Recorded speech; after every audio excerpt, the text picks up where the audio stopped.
everyone? Yeah, Crasher here, and I welcome you guys back to a brand new video. Now, this video, ladies and gentlemen, what it is we're going to be doing here is this is going to be a combination of a news video, a recap video, and an opinion video. So, with that being said, this is mostly pertaining to Pokemon Sword and Shield. So, without further ado, let's go ahead and let's get into the video. Alright, ladies and gentlemen, so we have ourselves news dating back from Sunday on Serebii.net, and this right here is actually pretty interesting. This right here is regarding the World Hobby Fair Summer 2019, which is to take place on June 29th and the 30th in Japan. Now, within the presence at the World Hobby Fair, there will be special promotions for the upcoming movie Mewtwo Strikes Back EVOLUTION, some content with the host of the variety show Pokénchi, and it also states, ladies and gentlemen, that they will show off the latest information for Pokemon Sword and Pokemon Shield. Now, we don't exactly know if this is going to be brand new information or if this is going to be information that we already know about,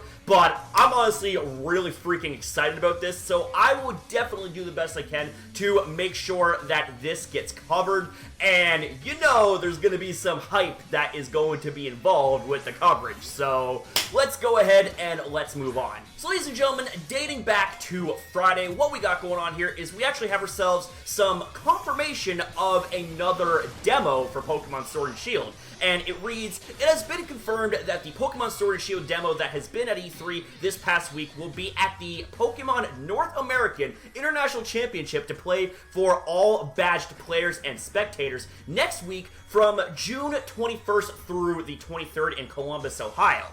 Now, this demo is going to have you play through the Water Gym with the team of Grookey, Sobble, Scorbunny, Wooloo, Corviknight, and Yamper, facing off against trainers with the various Pokemon, including Gossifleur and Impidimp, before you face Nessa and the fact that she's got a Dynamax Dreadnought, which I gotta say is absolutely badass. Now, the thing is that, you know, it doesn't sound that they're going to showcase any brand new information, but I thought I would throw this in here as well because it is relevant to Sword and Shield. So next up, ladies and gentlemen, we have ourselves news dating back to Thursday, and this right here, alright, ladies and gentlemen, we have ourselves something that, in my opinion, is pretty big, and there's obviously going to be a lot of different opinions about this, which I'll be sharing my personal opinions about this particular piece a little bit later on here in the video, so stay tuned for that. But anyways, ladies and gentlemen, it reads, and I quote, some further details about Pokemon Sword and Shield were revealed in Famitsu. Within the interview with Masuda and Omori, it was confirmed that there is currently no decision to bring the existing Pokemon that can't be in Sword and Shield back into the game using patches. But those that don't will still have an active role in Pokemon Home. Now, it is also stated, ladies and gentlemen, that Mega Evolutions and Z-Moves will not be making an appearance in Pokemon Sword and Shield. Now, to be honest with you guys, this is actually pretty big in my opinion, because without there being Mega Evolution, that is going to render quite the number of Pokemon, in my opinion, pretty damn obsolete competitively speaking, you know what I'm saying? But, like I said, I'll get into the opinion portion about that later on here in this video, but with that being said, let's go ahead and let's move on to the next piece. Alright guys, so next up, what I want to do is I want to bring to your guys' attention an article from Famitsu. Now, we're not going to be going through the whole article here, but we are going to go through a part of it that highlights something pretty big. Now, I do also need to make a mention that this right here is a translated version of this article, so there might be some, you know, words and mistranslations that might make not that much sense, so I do apologize for that in advance. But let's go, guys. At Nintendo Treehouse the other day, Mr. Masuda mentioned Pokemon Home and Pokemon Sword and Shield about Pokemon that can go back and forth. As a development side, I think that is a very big decision,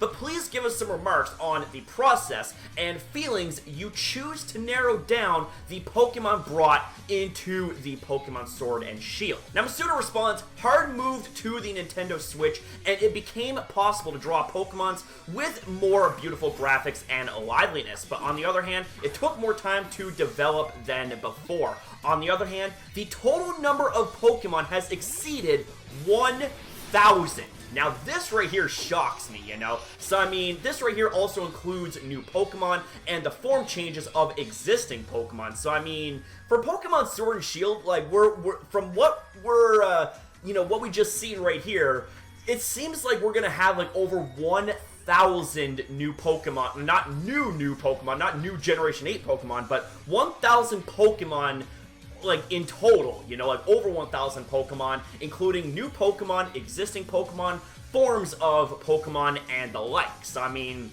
that's actually pretty crazy right there. So, I mean, here's the thing, you know, yes, I'm still very, very much upset about the whole no national dex thing, because that means that potentially some of my personal favorites from past generations might not make the cut, which means I'm not gonna be a happy camper. But I mean, you know, at the same time, it's like there's still a lot to look forward to when it comes to Pokemon Sword and Shield, at least in my opinion, right? But with that said, let's keep going here. So, as a result, it has become extremely difficult to make Pokemon with a new personality play an active part and to balance the compatibility, as well as making the graphic and quality adapted to changes in the hardware.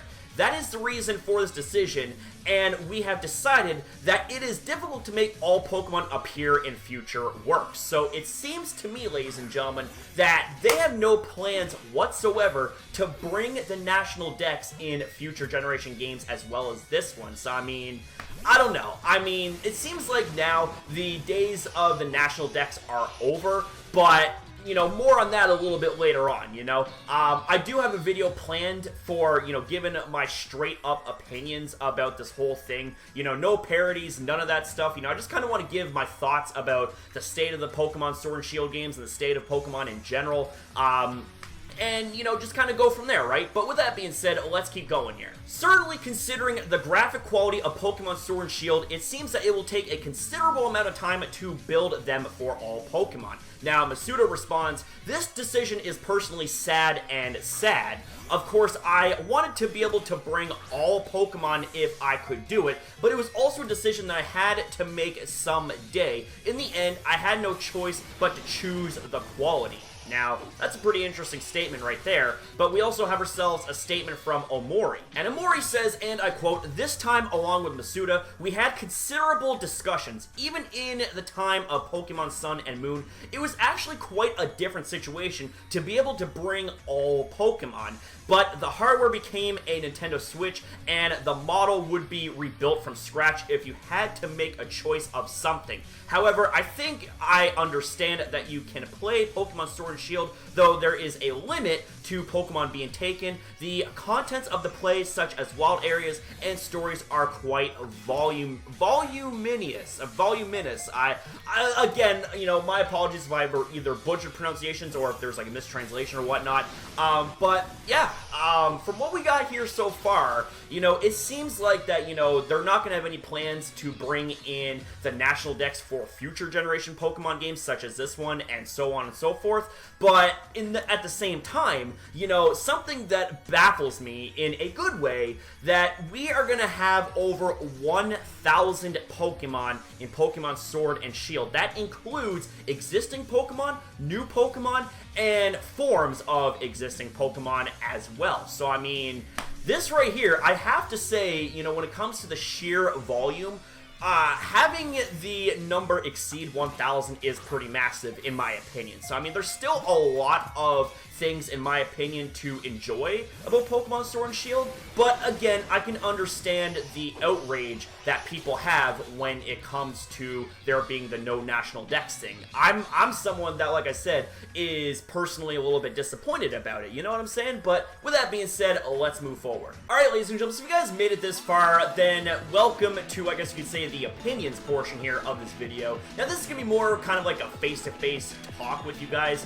so with that being said, we are going to be talking about the loss of Mega Evolution, the loss of Z-moves, and if I was to bring back a feature in Pokemon Sword and Shield, which feature would that be? Choosing between, of course, Mega Evolutions and Z-moves. Now, I do need to preface this right here is strictly speaking from my own opinion, so feel free to disagree with me, and comment down below what you guys think. So, with that being said, let's begin here. So let's talk about Mega Evolution and how, in my opinion, this right here is going to impact a certain number of Pokemon. Now, the thing is, ladies and gentlemen, is that Mega Evolution was not reserved for every single Pokemon. It was only reserved for Pokemon that had no further evolution. So in order for Mega Evolution to even be a thing for Pokemon, number one, they would have to have their respective Mega Stone, and number two, they would have to, of course, have no further evolutions. Now, I mean, for example, you couldn't make, like, a freaking Caterpie Mega Evolve and stuff like that and gain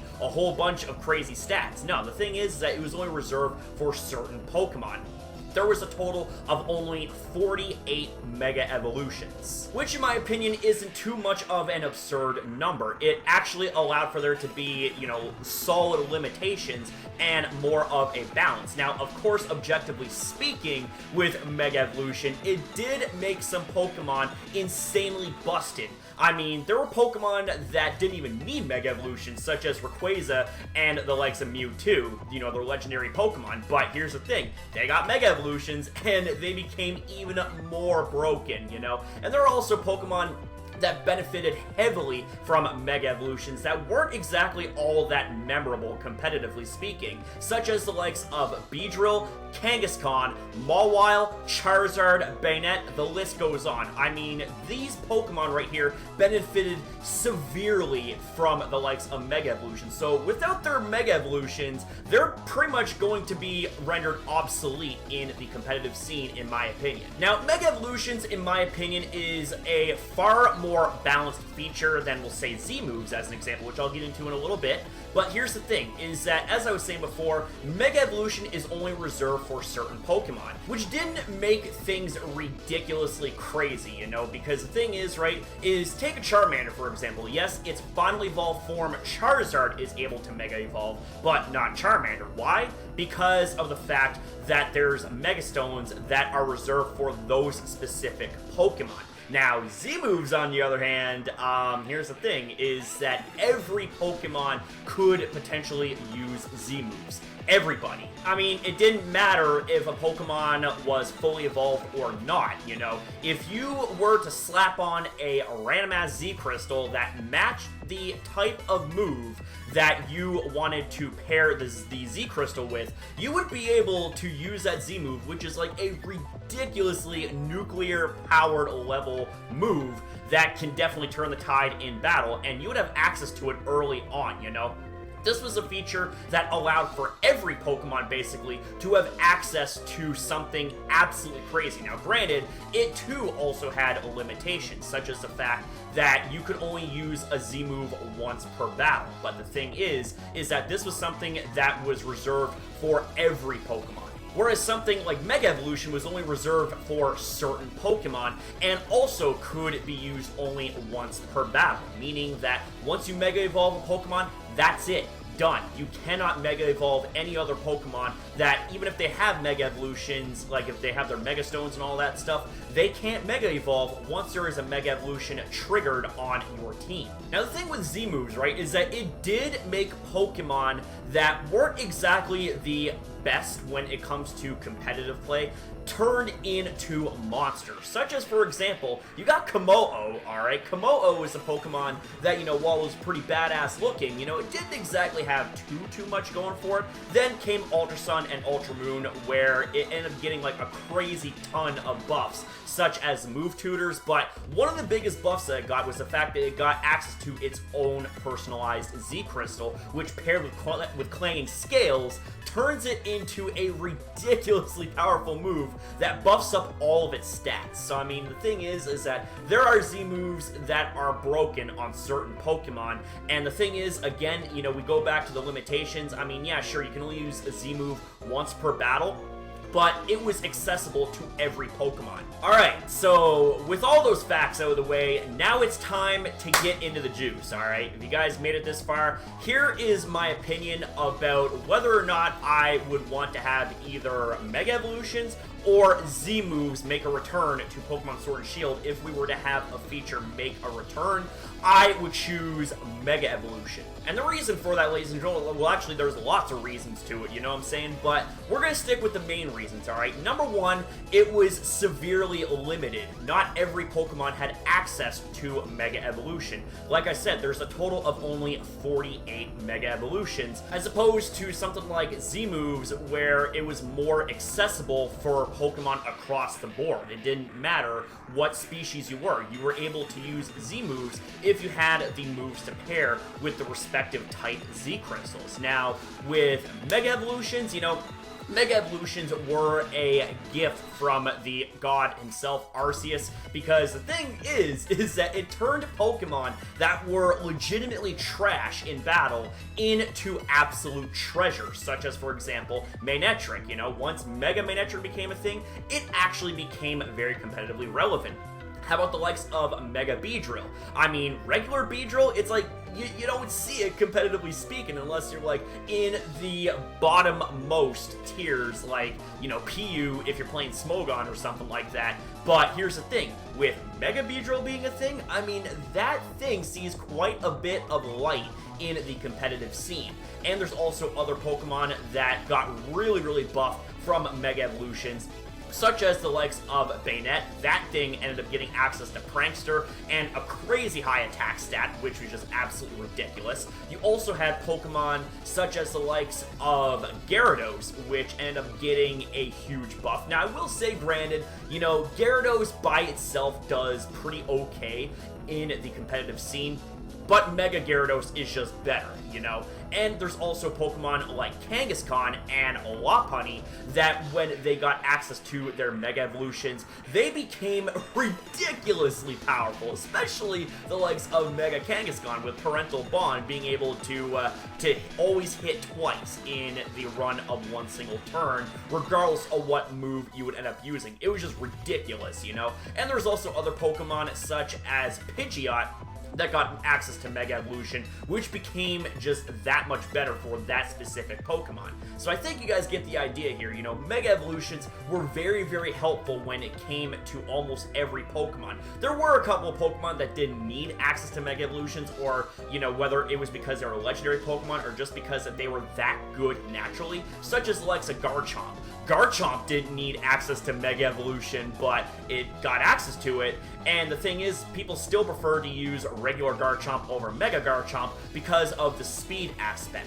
Now, the thing is, we have ourselves a brand new feature that is to replace Mega Evolutions and Z moves entirely, and that is Dynamaxing. Now, Dynamaxing, you know, I've actually kind of been doing some thinking about Dynamaxing, and Dynamax actually kind of reminds me of what it's like to have Mega Evolutions and Z moves combined with each other. And the reason why I say that is because of the fact that when it comes to Dynamaxing, it is a feature that lasts 3 turns, but within those 3 turns, the Pokemon that you end up Dynamaxing has a huge buff in their stats, and not to mention also a huge buff in the power of their moves, as all of their moves are transitioned into max moves, which are going to be very powerful in comparison to their regular moves. So anyways, ladies and gentlemen, what are your opinions about all of what was talked about here in this video? Are you guys still hyped for Pokemon Sword and Shield despite the amount of limitations and features cut from Pokemon Sword and Shield? What are your opinions about all that? I would love to hear from you guys. So with that being said, ladies and gentlemen, I think that is just about to be a wrap here for this video. So thank you guys so very much for watching. If you guys did enjoy, make sure you fire off a like and fire off in the comments down below. I'd love to hear from you guys. Let's get in on the discussion. So with that said, guys, thank you so very much for watching. Have yourself a damn good night, and I'll see you guys in the next one.